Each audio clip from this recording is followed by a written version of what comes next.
ভাই, আপনি তো সবাই টাকা পয়সা দেন, আমাকে 2 ভাইয়ের 50,000 টাকা দেন, আমরা একটা জমি বর্গা নিয়ে চাষবাস করে খাইগা।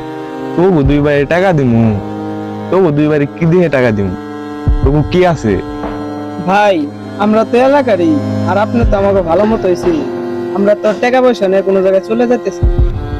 হ, এলাকার মানুষ বিপদে পড়লে তো পাশে আমারই দাঁড়ান লাগে। তোরাও এলাকার পোলাপান, টেকা টুকা নিলে তো কিছু জামানত দিতে হইব। জামানত নিয়ে আসিস, তোরা টাকা নিয়ে যাইস। ভাই, আমাকে তো তেমন কিছু নাই, জামানত হিসেবে কি রাখা যায়? আমরা 2 ভাই আলোচনা করবো নি। আর সুদ কেমনে কি?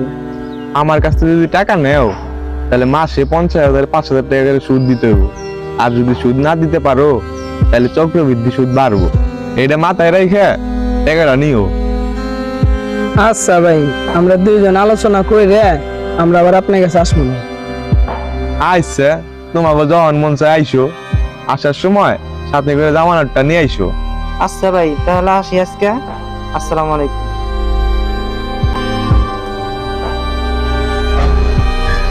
ভাই, মুরগি নিজে এসে হালাল খাইবে। পাহাড় ভাই যে জামানত চাইলো, আমাকে তো ভিটা বাড়ি ছাড়া কিছুই নাই, কি দিন এখন? টাকা পয়সা নিতে গেলে জামানত তো কিছু দিতে হইবে। আমাকে মার যে গয়নাটা আছে, ওটা জামানত হিসেবে রেখে বলেন টাকাটা নিয়ে আসে। মায়ের শেষ স্মৃতিটা।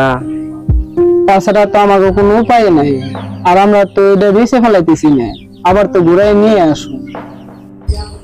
তাই করবানি, তাছাড়া তো কোনো উপায়ও নাই আমাকে।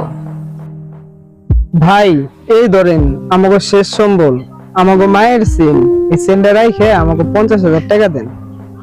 তোমরা যা করো না, আমি আবার মানুষের উপকার না করেও পারি না। ওই তো ভাইয়ের যাতে 45,000 টাকা এনে দেবো। আচ্ছা ভাই। ভাই, টাকা তো 45,000 না, 50,000। টাকা তো 50,000ই, তোমাকে 1 মাসের অগ্রিম সুদ 5,000 টাকা কাইটে রাখলাম আগে।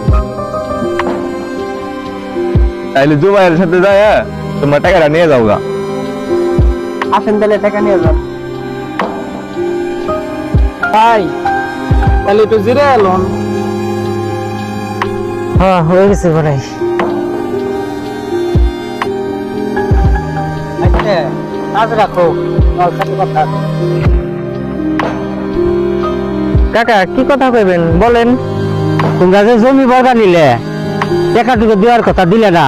1 সপ্তাহ সময় দিলাম তোমাকে, 1 সপ্তাহের ভিতরে টাকাটুকু দিবে, নাইলে আমার জমি ছেড়ে দিবে।